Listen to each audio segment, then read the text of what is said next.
오늘 할 얘기가 제가 가장 하고 싶었던 얘기인데 시간에 대한 부분입니다. 저는 어렸을 때부터 시간에 대한 어떤 관심이 너무 많아가지고 어떻게 보면 매여 살았다고 할 수가 있는데요. 그래서 아마 당시 존재했던 모든 시간에 대한 론을 다 접해보려고 했었던 것 같아요.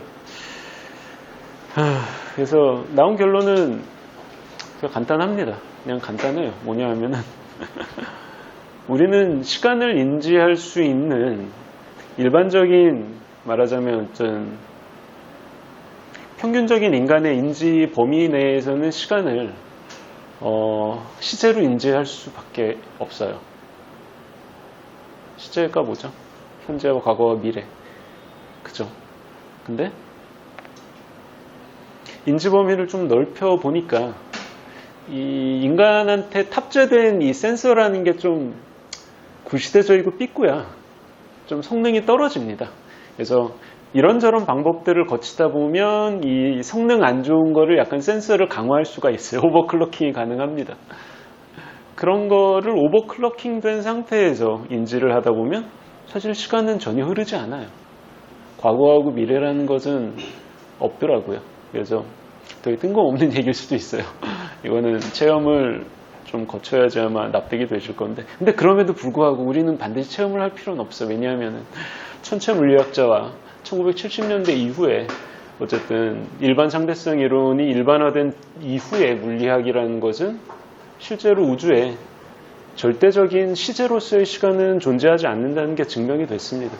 다만 그거를 우리가 어떻게 풀어먹을 것인가에 대해서 잘 모를 뿐이지 전제 자체는 이미 이론적으로 거의 확고하게 증명이 됐어요. 시간은 흐르지 않아요, 여러분. 다만 인간의 센서가 시간을 마치 흘러가는 것처럼 이해하지 않으면 외부 세계를 인지하기가 너무 힘들어지기 때문에 어쩔 수 없이 이거 뭐라고 비유를 해야 좋을까?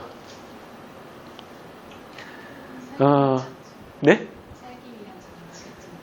그죠. 그러니까 우리한테 최신형 GPS 같은 게 있으면 참 좋겠지만 우리가 갖고 나온 제품이 겨우 FM하고 AM을 받아들일 수 있는 그 주파수밖에 없는 거예요. 기본적인 레벨에서는. 그래서 물리학을 조금만 알아도 이게 아니라는 건 아닌데 이걸 붙잡고 살아야 돼. 하루하루 살기 위해서는. 필요 없습니다. 그래서 그러나 인간한테는 이성과 지성이라는 게 있기 때문에 그게 아니라는 점은 알고 갈 수 있어요. 그렇습니다. 일반 상대성 이론에 의하면 시간 흐르지 않아요. 기본적으로. 근데 이렇게 얘기하면 좀 뜬금없죠. 그래서 제가 거기에 대해서 약간 좀 고대로부터 우리 선배님들이 이거를 어떻게 풀어먹고 있었느냐. 그러니까 고대의 어떤 종교가나 사상가나 명상가나 이런 사람들도 살다 보니까 시간이 안 흐른다는 거를 체득을 했어. 근데 이거를 설명하려니까 너무 어려운 거예요. 너무너무 어려워. 그래가지고 세상에 일반적으로는 존재하지 않는 어떻게 보면 상상 속의 드래곤 같은 그런 개념까지 만들어서 얘기를 했어야 돼요. 제가 보니까 되게 불쌍하더라고. 이분들은 그나마 우리한테는 지금 상대성 이론과 물리학이라는 좋은 도구가 있었는데 예전에는 이걸 어떻게 설명해야 됐었을까? 제자들한테 어떻게 설명해야 얘네들이 알아먹게 정말 많은 고심을 했을까? 여기에 대해서 약간 연민을 가지고요. 그래서 거기에 대해서 조금은 좀 짚고 넘어가야 될 것 같습니다.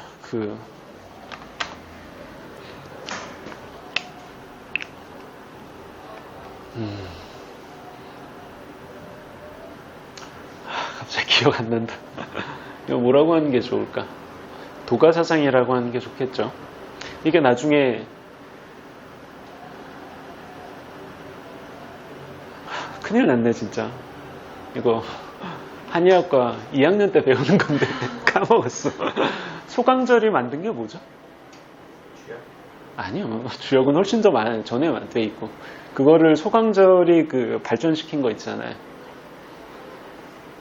어쨌든 넘어갑시다. 어쨌든 이름은 중요하지 않기 때문에 왜냐하면은 음양이나 예전에 고대의 도가 사상 같은 건 분명히 있었어요. 그것들을 시대마다 중국의 사상가들이 계속 정리를 해가지고 자기만의 용어로 정리를 해 나갔습니다. 그래서 그게 만들어진 게 송나라에서부터 그 원나라하고 명나라 초기까지 어느 정도 이제 확고한 설이 됐어요. 이게 뭐냐 하면은 여러분 태극이라고 혹시 아세요? 주역에 나오는? 한자 안 쓸 거예요. 다 까먹었어. 그냥 이렇게 보시면 돼요. 그 0이라는 개념은 없지만 주역은 어차피 짝수로 곱하기로 분화돼 나가잖아요. 그죠? 1, 2, 4, 8. 그 다음에 64. 이게 주역의 어떤 분화 양상 같은 건데, 우리가 말하는 8배라는 거는 8이죠. 그래가지고 그게 또 한 번 분화가 돼가지고 64개가 되잖아요. 뭐 매화역수나 주역 공부하신 분들은 여기까지는 아시겠죠. 그럼 그 전에 뭐가 있습니까? 4에 해당하는 게 뭐죠? 사상이죠. 사상이 있고, 그럼 2에 좀 더 역행해서 2에 해당하는 게 뭐가 있어요? 예, 음양이라고 그러고 양의라고 합니다. 양의. 자, 양의를 구성하는 거는 음과 양이에요. 그럼 사상을 구성하는 거는 뭐죠? 태음, 태양, 소음, 소양, 소음. 뭐 여기까지 모르셔도 돼요. 중요한 거는 이걸 역행하다 보면 아직 분화가 되지 않는 2단계는 뭡니까? 이거를 태극이라고 그래요. 태극기에 써서 그 태극이 아니고 주역 단계에서도 1이니까 그러면 이게 이제 그 전에 또 0이 있단 말이에요. 전이라고 얘기하는 게 얼마나 어리석은 일인지 좀 이따 설명을 드리겠지만 어쨌든 1보다 앞에 단계에 이게 뭐가 있긴 있어. 근데 1에 해당하는 건 태극이라고 합니다. 그래서 태극이라는 거는 여러분 처음으로 존재하게 됐을 거예요. 그러니까 뭐라고 그래야 하냐. 빅뱅을 거친 다음에 존재라고 할 만한 게 처음 딱 나와서 다른 걸로 분화되기 전 단계를 우리 선배님들은 이거를 일단 태극이라고 부르자 라고 가정한 거. 여기 뭔가 대단한 의미가 있는 건 아니야. 일종의 코드 넘버 같은 거예요. 기호예요, 기호. 우리는 이거를 이렇게 부르기로 가정한다. 뭐 이거 어디에서 많이 보지 않았습니까? 논리철학자들이 맨날 하는 얘기가 기호 하나 만든 다음에 이거는 이런 의미를 하니까 잘 알아먹어라 후배의 놈들아. 이렇게 한 게 논리철학이잖아요. 똑같아요. 태극이라는 게 뭔가 고려로부터 전해진 신의 뜻 뭐 이게 아니고 도가 사상가들이 얘기를 할 때 태극이라는 것은 이것을 의미한다 라고 기호를 딱 정해놓은 거예요. 태극이 아니고 다른 뭔가로 바꿔도 상관이 없어. 뜻만 통하면. 그래서 이게 처음 존재했을 때 태극이고 여기에서 다다다다다다 분화해서 우리가 알 수 있는 이런 구체적인 현실의 상으로 되는 겁니다. 근데 시간에 대해서 얘기하기 위해서는 이 영도 아닌 무엇도 아닌 여기에 대해서 얘기를 해야 돼요. 그래서 선배님들이 여기에 대해서 붙여놓은 이름이 있어요. 무극이라고. 근데 사실은 무극은 우리가 아는 존재는 아니에요. 왜냐하면 존재가 분화되기 전에 있었던 개념을 그냥 없는 단어를 억지로 만들어 놓은 거예요. 이거를 여러분 일단 인지하라고. 그래서 무극의 상태는 비존재, 존재 이전의 상태. 사실 이전은 아니지만 무극이 있고 그 과정에 뭔가 하나 있었어. 뭔가 하나 있어가지고 태극이 됩니다. 이때부터는 존재, 여기에서는 이제 비존재이기 때문에 중요한 건 그거예요. 무극의 단계에서는 시간하고 공간도 존재하지 않아요. 그래가지고 무극이 태극의 전이라고 할 수가 없어. 시간 개념이 없기 때문에. 이건 그냥 비존재인 거예요. 근데 동양에서만 이런 얘기를 했냐? 아니에요. 당연히 뭐 서양에는 인물 없습니까? 여러분 그 세계 문명의 중심은 지중해예요. 동양 아니야. 지중해에서 모든 게 다 나왔다고요. 그래서 수많은 사상이 있지만 제일 유명한 게 뭐예요? 그나마 제일 잘 알려진 거. 카발리즘. 자, 카발리즘에서 똑같은 얘기를 합니다. 자, 비존재인 아인소프가 있어요.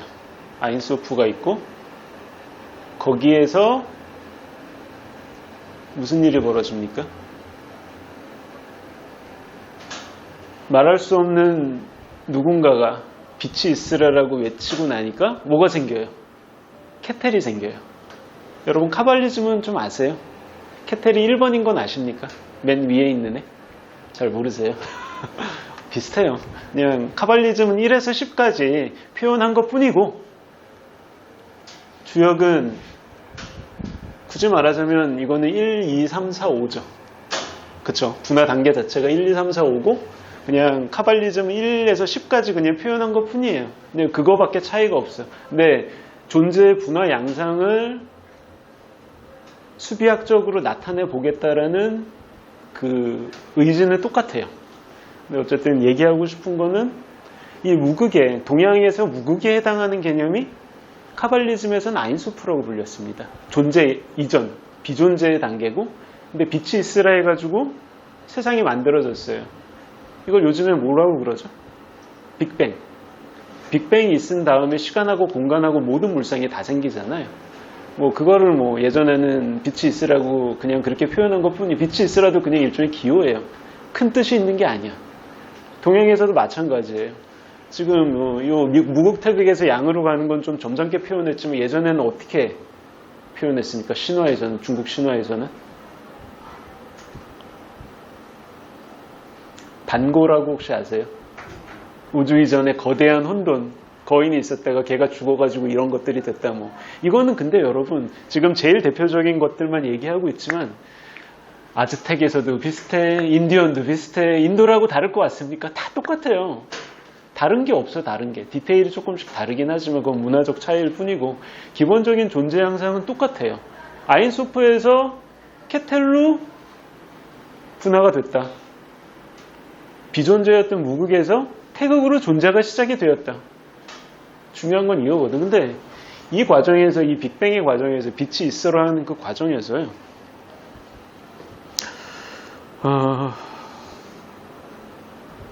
이거를 명시적으로 얘기하는 사람도 있고 아닌 사람도 있지만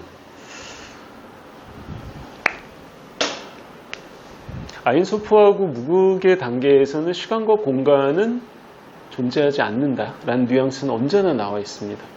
그리고 신학자 중에서 여러분 토마스 아퀴나스라고 아시죠? 제일 유명한 신학자 중에 한 명이에요. 그 사람도